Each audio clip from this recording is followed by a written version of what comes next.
Bienvenue sur les podcasts de Banque El Maghreb, la banque centrale du Maroc. Dans ces podcasts, nous explorerons les différents aspects de l'économie marocaine, de la politique monétaire au marché financier, en passant par l'inclusion financière et le développement durable. Écoutez nos podcasts pour rester informés sur les enjeux économiques et monétaires du Maroc. BAM, le podcast. Bienvenue dans ce nouvel épisode de BAM, le podcast. Aujourd'hui, nous abordons un sujet crucial, comment se protéger contre les arnaques financières, en particulier les ventes pyramidales. Alors imaginez ceci, vous recevez une offre d'investissement alléchante, promettant des gains rapides et faciles. Vous êtes tenté, vous plongez tête la première, et avant même de vous en rendre compte, vous êtes pris dans un tourbillon de promesses non tenues et de pertes financières. Ce scénario vous semblera peut-être familier, eh bien c'est le schéma des ventes pyramidales, un système insidieux qui continue de piéger des milliers de personnes à travers le monde. Dans cet épisode, nous allons démêler le vrai du faux, comprendre comment ces systèmes de ventes pyramidales fonctionnent et surtout, comment vous pouvez vous protéger et protéger vos proches. Pour nous éclairer sur la question, nous avons le grand plaisir de recevoir M. Nabil Badr, le directeur adjoint de la direction de la supervision bancaire au sein de Banque El Maghreb. Alors je vous le dis tout de suite, M. Badr, la voix de M. Badr vous sera peut-être familière, c'est parce qu'il n'épargne aucun effort pour intervenir dans les médias et éclairer les clients d'établissements de crédit sur leurs droits. Aujourd'hui, nous avons la chance de l'avoir rien que pour nous. M. Badr, bonjour. Bonjour. Merci de votre participation à ce podcast. Alors, M. Badr, vente pyramidale, on parle de quoi au juste? Alors, les techniques de fraude au sens large évoluent constamment, aussi bien en termes de mode opératoire que de sophistication, en raison principalement des avancées technologiques et de l'ingéniosité croissante des fraudeurs. Il faut souligner que la vente pyramidale est une forme spécifique de fraude qui a connu depuis plusieurs années un foisonnement et développement à l'échelle internationale, également nationale, grâce notamment aux réseaux sociaux, YouTube, Facebook et TikTok, et la transformation digitale de l'économie. Les utilisateurs de ces réseaux sociaux y sont exposés à être victimes de sociétés de vente pyramidale. Et ces sociétés adoptent un montage financier frauduleux qui consiste à rémunérer les investisseurs les plus anciens essentiellement par l'argent collecté auprès des nouveaux investisseurs ayant récemment rejoint la pyramide. Ce montage est communément appelé le système de Ponzi, en référence à la personne qui l'aurait utilisé et fait connaître au début du XXe siècle et qui s'appelait Charles Ponzi. Alors, on comprend qu'il y a donc une montée en régime liée aux réseaux sociaux, mais finalement, c'est quelque chose qui existe depuis longtemps. Mais disons que le facteur de risque aujourd'hui, il émane ces réseaux sociaux qui font que cette pratique, cette arnaque, ce schéma d'arnaque se multiplie. C'est bien ça? Exactement. Alors, le système de vente pyramidale, il peut être appréhendé à travers trois principales caractéristiques. Il y a d'abord le principe de recrutement de nouveaux investisseurs. Alors, un système de vente pyramidale, il repose sur le recrutement de membres prenant ainsi la forme d'une pyramide. Ce système, il promet des paiements ou des récompenses pour les membres qui non seulement adhèrent au programme, mais parviennent également à inscrire de nouveaux membres. Une partie des frais d'adhésion payés par les nouveaux membres est reversée aux membres qui les ont recrutés, et ça c'est le principe de base de cette vente pyramidale. Les membres, ils gagnent des commissions principalement en fonction du nombre de personnes qu'ils recrutent et non en fonction de la vente de produits ou services. Les commissions, ils peuvent également être versées à chaque niveau de la pyramide, créant ainsi un flux de revenus, ce qu'on appelle le flux descendant. Dans son aspect le plus simple, l'initiateur de la pyramide invite les investisseurs à effectuer une dépense initiale, plus ou moins importante selon le mode opératoire, qu'il collecte en partie et également parfois en totalité. Il invite ensuite ces investisseurs à recruter à leur tour de nouveaux entrants dont les versements vont servir à rémunérer en priorité les premiers investisseurs et ainsi de suite. Alors, si je comprends bien, il y a cette idée qu'on va mettre en avant de l'achat de produits, de l'achat de services, mais en fait, ce n'est qu'un prétexte. Et l'idée est en fait juste de recruter de nouveaux membres, histoire de continuer à alimenter la machine. Exactement, il y a absence totale de vente de produits. Le produit important et principal qui sert pour la rémunération des investisseurs, c'est la collecte des rendements des fonds qui servent pour le rendement des investisseurs anciens par les nouveaux investisseurs. Les étages, et ça je l'ai répété à plusieurs égards pour inciter sur cet aspect, c'est que les étages supérieurs de la pyramide recevront ainsi des montants de plus en plus importants, tant que la pyramide continue de s'élargir. Le problème avec un tel système est qu'elle est insoutenable à long terme, car il repose sur une croissance exponentielle du recrutement. Et cette progression que l'on appelle géométrique, il ne peut pas croître à l'infini. À mesure que la pyramide se développe, il devient de plus en plus difficile de recruter de nouveaux membres. Finalement, le système il va atteindre un point où il n'y a plus suffisamment de personnes à recruter.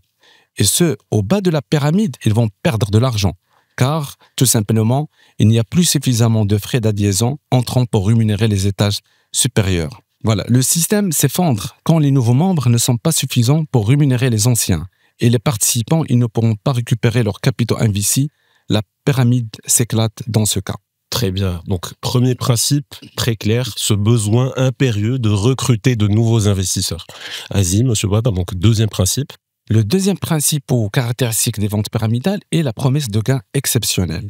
Alors, les investisseurs qui reçoivent une promesse alléchante de rendement rapide, élevé, avec peu d'efforts, et qui sont déconnectés totalement par rapport au marché. Concrètement, les seuls rendements qu'il y aura parviendront des fonds qui sont apportés par les nouveaux investisseurs et non pas par les bénéfices qui sont réalisés à travers la vente réelle exercée ou effectuée par la vente pyramidale.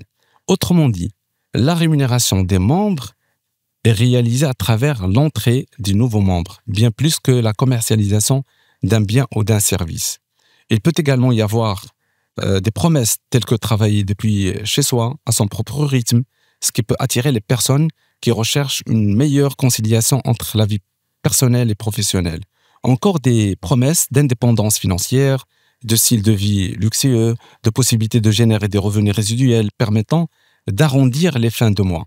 Il s'agit en général de promesses qui sont trop belles pour être vraies. On retiendra principalement promesses qui sont trop belles pour être vraies. Dès qu'on voit ça, attention, méfiance. Troisième principe. Voilà, tout à fait. Le troisième principe qui a l'objectif d'attirer le maximum de victimes est celui qui porte sur l'actif sous-jacent. Alors, les structures de vente pyramidale attirent leurs victimes en choisissant un actif qui matche avec leurs intérêts. Il peut s'agir de produits cosmétiques, alimentaires, de prêt-à-porter, de bijouterie, de forex et également de crypto-actifs. Les produits objets des transactions par les fraudeurs changent selon l'importance ou la médiatisation des produits auprès du grand public. Les gains d'argent, ils reposent, comme j'ai dit, sur la vente de produits par les adhérents à ce schéma. Mais il peut s'agir de produits ou services qui sont soit de faible valeur, soit inexistants. La principale source de revenus pour les membres est donc les versements qui sont effectués par les nouvelles personnes qui sont recrutées, plutôt que la vente réelle comme j'ai évoqué tout à l'heure. Très bien. Alors, on comprend que Banque El Maghreb a vraiment disséqué ce procédé, ce schéma d'arnaque. Pour récapituler, donc trois principaux points. Le recrutement de nouveaux investisseurs, la promesse de gains exceptionnels et la nature de l'actif sous-jacent. Très bien, c'est très clair. Mais alors, on voudrait comprendre, est-ce qu'il y a une base légale au Maroc pour interdire ces ventes pyramidales ? Alors, concernant le cadre légal applicable à la vente pyramidale, les dispositions qui sont prévues en la matière interdisent la pratique d'activités de vente pyramidale.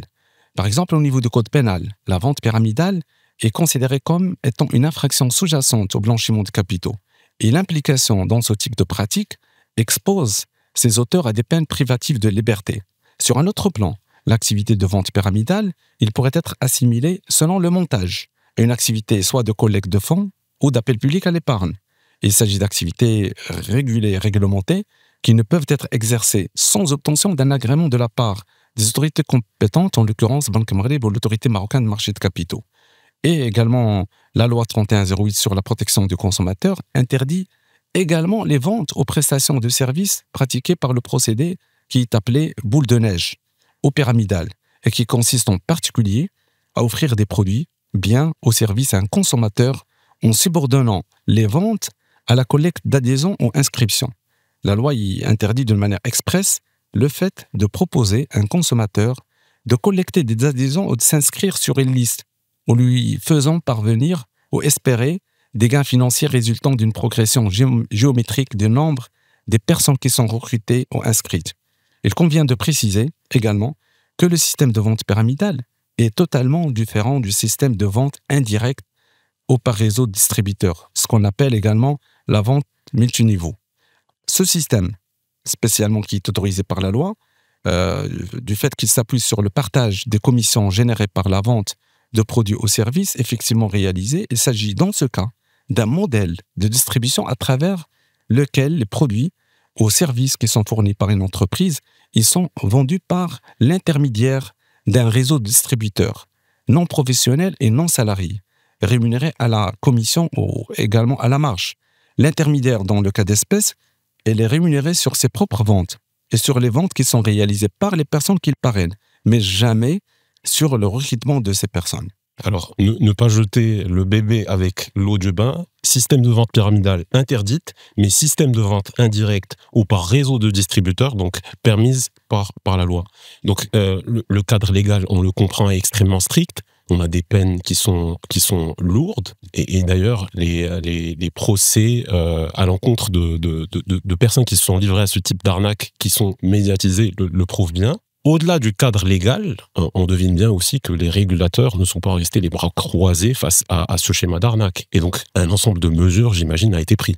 Alors, par rapport aux mesures prises par les régulateurs, et ça, il faut le mentionner de manière globale, les régulateurs financiers au niveau international, ils sont penchés depuis des années sur cette question d'arnaque pyramidale pour les contrer, dans un souci, premièrement, de protection des consommateurs, également de maintien de la stabilité financière.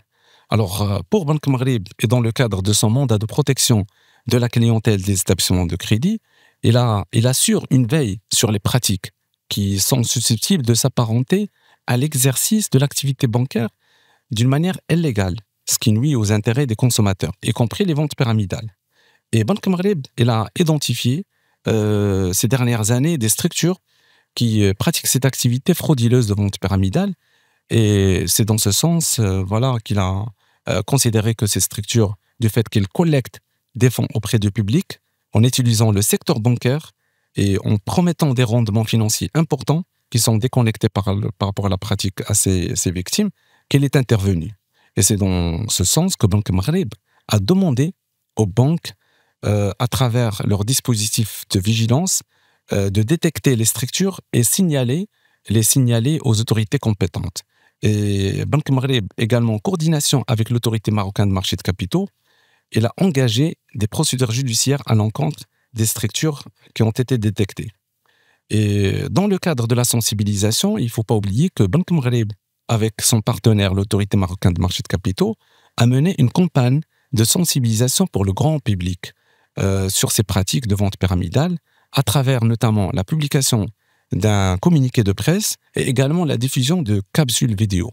On précise juste à l'intention des auditeurs que le communiqué auquel M. Badr fait référence est disponible au niveau du portail de Banque Maghreb. Les capsules sont, elles, disponibles au niveau de la chaîne YouTube de Banque Maghreb. Les régulateurs ont été très actifs. On comprend aussi quand même que c'est aux particuliers de se protéger eux-mêmes. Alors comment est-ce qu'on se protège finalement de ces ventes pyramidales ? Alors pour se protéger, il faut mettre dans l'esprit que toute personne qui s'implique dans ce genre d'opération, il doit être consciente des risques qu'il encourt et être capable également d'identifier ces systèmes.